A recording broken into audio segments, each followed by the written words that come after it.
I'm that girl who always asks her clients, how do you feel about doing the session today? They're a little bit nervous sometimes, and I always explore why, what's going on. They're excited and they're also a little bit nervous, and it's consistent, the same reason why they have the nerves. Partly because they're worried that the subconscious is going to talk to them about, well, the subconscious is going to tell me the time that they shoplifted candy when they were 4 years old, or when they just explored their bodies when they were adolescents, and blah, blah, blah, blah, blah. All right. So the person feels so guilty about what they do know they've done, which they're judging themselves as bad or naughty or judgment. They're going to confess, which is, it's fine, because, the subconscious isn't going to air out your dirty laundry with me, that's for sure, because, these are lessons and experiences that we're supposed to have, and forgive ourselves, and move on, and remember that we're all human. And while you're playing the role of human this lifetime, you're allowed to do all the things in between, sort of, right? I would probably advise people, if it is in your life contract to be a murderer, do it. If it isn't part of your life contract to not be a murderer, don't do it. But, free your will and all. But getting to that point, it's very interesting, because some people will share with me even further what their concerns are. And this is very real. This is a very scary thing. What if I did crimes against humanity in another lifetime? I'm scared. This is a big thing that they are nervous. Could they handle it? Could, if they found out about another lifetime, be a big role figure of any description that was doing crimes against humanity? What would they do? How would they cope?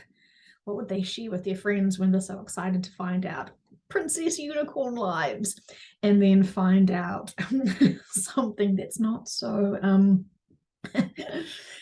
popular with the kids?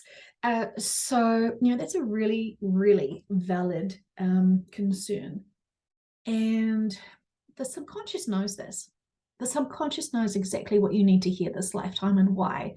And if you've got some fluffy, light conversational piece lifetimes that can help you remember, we're here to love ourselves and to empower ourselves, to love others and empower others. When we remember the core factors, they can use many lifetimes to remind us of that and remind us what's holding us back. And if we did have that life contract to be the biggest, whatever, crimes against humanity being there was, is forever, amazing life contract. That's not the easiest life contract, you would think. People think it must be so easy to be the villain. Oh, so lucky. You get all that money, you get all that privilege, you get all that whatever, whatever, whatever. But it's still, money doesn't create happiness. And, this is something that many people forget, is that the human range of emotions is still the primary focus on all human 3D lifetimes. So there's that. And if you are trying to control and manipulate people, murdering countries left, right, and center, I don't think that gives you joy. I know that while we're heroes, making a life contracts, pretending that we're not pretending, because you literally are writing these contracts or signing these contracts, or however these contracts are made, soul binding to our soul families who are playing other roles, supporting backup dancers, and our guides who are knowing what we need to do this lifetime. Given the fact free will can come in and make us extra good or extra whatever, our life contracts and our free will really defines and explains our lifetimes. And so when we explore other lifetimes we've lived, had clients that have found themselves standing beside Hitler in pride and love. It almost pulls them out of the session because they're mortified that they're feeling completely proud of their leader and all that sort of stuff. And their consciousness of who they are this lifetime is sort of mortified. there is much that has been going on in different wars, and beautiful mother of 5, who's so soft and charming this lifetime, being shocked that she was using a flame blaster and killing the bad and not having any problems with it, and actually feeling very proud of the fact that she was ridding the earth of these feral other people. It's insanely interesting what we hear in sessions, but as a good practitioner would understand, when we talk to the subconscious about that human experience from another lifetime, we know we've got this very calm, relaxed state for our clients. And we know that we've got to talk clever and carefully and fully with the subconscious to make sure that when that client listens and comes out of that very relaxed state, they're going to know all the significant purposes and questions and all the stuff that they are going to suddenly start stressing about. If they do not get all the answers about the significance of that lifetime, they could go into trauma, because they may think that they are the devil or something. We're so easy to blame ourselves on other lifetimes if we don't get the full picture of why. And in that lifetime, if she didn't kill those people with that big fire blaster thing, then she would have been killed. And she had her own family to look after. And so the subconscious will make sense out of it. But as a practitioner, the emotions, also the fear and all of the other sort of stuff, it's very easy to go with the client on their journey. And I almost think, being an empath, you've got to really pause that emotional range and to hear it from the journey story without buying into the emotions of it too. Sometimes it's impossible to not feel the wave of intensive love or something that does come through energetically in the session, but we've got to be listening and very mindful, because the subconscious is showing them that lifetime for a very significant reason. And so if it's not fully unpacked and that client listens back to that session and starts recalling the experiences, and if they don't heal from that and learn from that and grow from that, you could be creating more problems. So fun times. But, thank goodness the subconscious loves to talk about you all the time, because it loves you and wants to gas bag about you all the time, to share perspectives and what's going on for you and why, and what you've been up to and how you use that free will and blah, blah, blah, blah, blah. They are your biggest fans, and they have no judgment.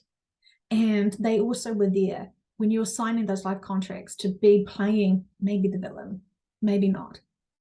It's a very big soul that will take on a villain role, because they know energetically a lot of people are going to be not sending them love. No love bubbles that way. So what I wanted to say to you quickly before I got sidetracked was, what if, now embrace yourselves, my loves, what if we were not told about some of the crimes against humanity that we've committed in other lifetimes? And part of healing from our own guilt may have been a part of a life contract, but with that free will, we went overboard, right? We aced it. We totally made lots of free will choices to really ace that crimes against humanity role. Could it be said that while we're completely oblivious to that, because our subconscious is like, no, that's not going to keep them high vibrational. So putting that aside, when we're on our spiritual maturity growth, respecting all life contracts, loving all and not judging, what if by us knowing about the crimes against humanity and trusting that those beings who have had exit points through those crimes against humanity, that was part of their life contract? We understand that. It still irks us a bit emotionally. But what if, by understanding that perspective, respecting life contracts and all of the dances and the entanglements that these life contracts have with each other, could it be said for those souls who are traumatized by their choices that they made? So they've left that lifetime, they've gone, looked at their life review, be mortified, remembering no one else is judging that soul. The soul is looking at that full life review and thinking, I could have made better choices. I've created a bit more karma for myself, and I want to get it right. I want to get it right. And so could it be said that these people who don't know about this other lifetimes, blissfully, right? Because, that weighs a lot on the soul. So to hear about these new crimes against humanity, or even potentially crimes that we may have done in our own lifetimes, because remember that the crimes against humanity haven't just been since 2020, they've been around for a long time, and they've looked like many different things. And so if we, with our big, mature spirituality pants, have acceptance and love for all, as we're all trying to make better choices to be humanitarians, to love all, accept all, and uplift all, and not judge, especially not judge those ones who are not seeing the hidden agendas, or not even the hidden agendas at this point. We have to have no favorites. We have to love everyone equally and see everyone as equals. Because what if people who are playing the roles of being the bad guy this time actually were victims many other lifetimes, and couldn't understand what it could be and what it could take for someone to do crimes against humanity? We can't make lazy 3D assumptions of why people have these life contracts to play the roles that they do. We could pretend to be Sherlock Holmes, or was it Nancy Drew? Fun times being investigators for it. But if there is someone or something that is still making you feel very triggered, very hurt, very angry about those crimes against humanity, that control, that manipulation, have you ever considered that when you grow and heal from that, you could also be forgiving yourself, healing yourself, and a whole lot of other stuff, not just this lifetime. We know this lifetime is super significant. We know that everything that is overdue, outstanding, karmic, blah, blah, blah, blah, blah, everything, all outstanding lessons and experiences that you wanted to have on this entire planet has come into this fantastic concentrated 2022 current day edition of your lives. No pressure, especially if you've had hundreds of lives. You're busy and you know it. And, bless your guides, because they are fantastic at what they do. And so if we're kind of walking around the world with our eyes closed and our chewing out the world, well, guess what? Our guides are fantastic, and they know what we're avoiding. That's their job. They will find all our work and inner work that we still have overdue. It's kind of like those overdue library books. They will always find you. That fee will always increase. So, don't be shy. Face your fears, and actually see that when we forgive things that aren't really impacting us truly this lifetime. I mean, I know that people want to take on the dramas of the crimes against humanity with the children and all this sort of stuff, right?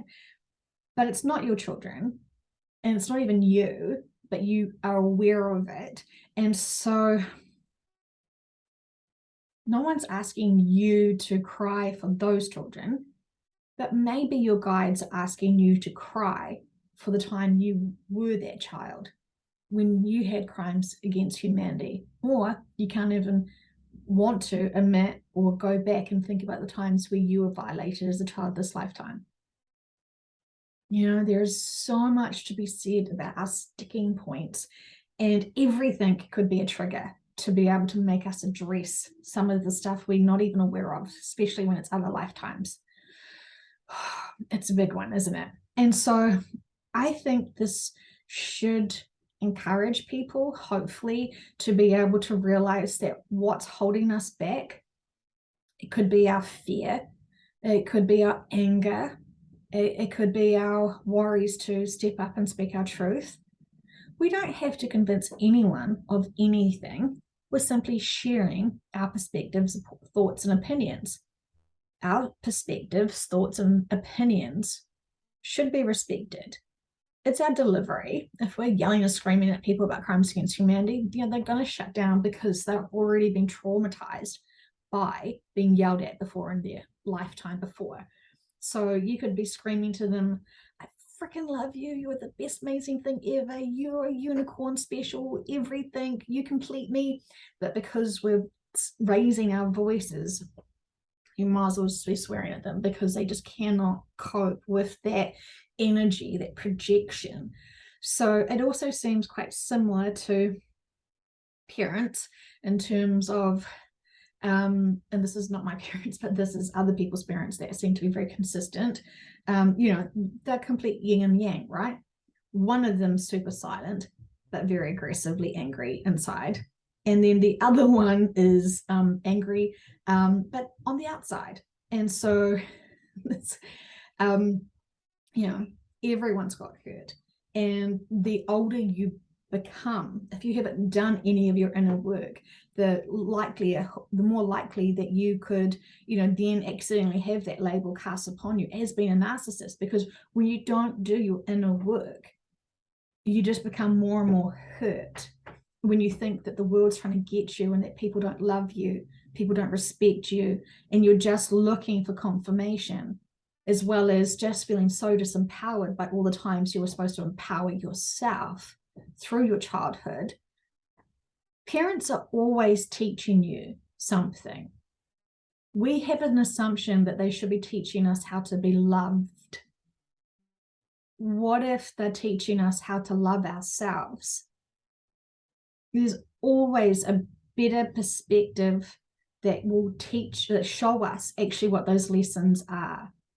Those tough relationships that made us, feel like we were emotionally breaking.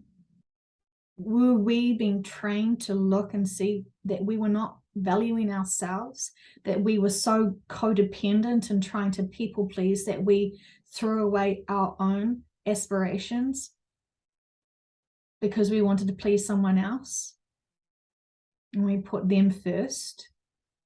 There's so much to be said and looked at and explored. And I hope you have the courage to look at some of those sticking points that you may have not wanted to look at again. And there seems to be this other aspect of when we know drama and attention and thirsty attention-seeking behaviors and victims, and they milk it forever, we sort of know at an early age that being like it's not where it's at, and it feels really draining, and it's not uplifting. So we sort of avoid those people that are sort of problematic and dramatic. So it seems to be at a point where we do become a victim at one point. We have to be able to learn what it feels like. And when we're so strong in not allowing ourselves to be broken emotionally, and we are working really to be tough and hard and really empowered, we may miss some crucial times where we were supposed to allow ourselves to be the victim because we were the victim. But we didn't want to acknowledge it, and we actually were used to dismissing ourselves because we were putting everyone else first. That sometimes we forget those valuable lessons too. And so looking at everything that's ever happened to us, while we can just gloss over everything with, I trust, that's all empowering. If you've forgotten to allow yourself to have some of those moments where you were truly the victim and you were having that life contract with someone to learn those dynamics, usually you've forgiven them and moved on and accepted it's happened, it's in the past. But that younger version of you may still feel unseen, unheard, and not respected to be allowed to have those emotions at that time. And so is there any moments in your past where you have just tried to suck it up because people may have told you to suck it up? There might be someone else that's worse off than you. Don't you cry, baby. What have we done to dismiss our feelings? We're allowed to have the feelings, and often our feelings are valuable and valid to ourselves. Sometimes we have lots of feelings. Sometimes we refuse to allow ourselves to have any feelings. So when you're doing your inner work, it's a hobby. See if there is anything that you haven't explored like that, where you actually need to give yourself that love and support and attention. And when you're thinking about the crimes against humanity and the control and the manipulation and the not so hidden agenda to, help people exit this planet, when you're on the new earth, or when you're back with source, or when you're on your home planets after the shift, how do you think you're going to feel about this lifetime and all the choices that you know that you can make until that moment? I like to view that and question myself. How do I want to make moving forward these important days, weeks, years? Humanity is very slow and we need to help it. And if we're wanting to get home, if we're wanting to get to New Earth, if we're wanting to get a wriggle on, we have to be of service and loving all and respecting all life contracts. I'm not saying ignore them, honor your feelings, stand up to the control, however is right for you, but trying to create a gang and drag your sleepy friends with you may not be the best, but you'll find your way. Forgive those friends who didn't realize you were trying to warn them about certain agendas. No one wants to be awoken to this information. Reach out to those friends, reach out to those family. Let them know you still love them. You don't need to agree on everything. You don't have the same favorite meal. You may not have the same favorite color. And even if you did or you didn't, there is only a great reason to love each other and respect each other. And there is never any valid reason why we cannot love each other. We cannot judge anyone's journey unless you know exactly what they're supposed to be doing and why. And that's a lot. And your subconscious and their subconscious would love to talk to you about that if you are curious. It's only valid information if you apply it. It's all a novelty, asking the subconscious X, Y, and Z. But honor the information you get given in your sessions. Apply it, because the very next thing you'll notice once you've done that and applied that is that you feel that pressure to have another session because they want to tell you more information. We're constantly growing, and that is a gift and a celebration. So if you're feeling frustrated, grumpy, angry, overwhelmed with the density, grow immediately and empower yourself through it. If you're enjoying your inner peace, great. Now share that with the world. You're a gift. Humanity needs your joy. And I say this with so much love.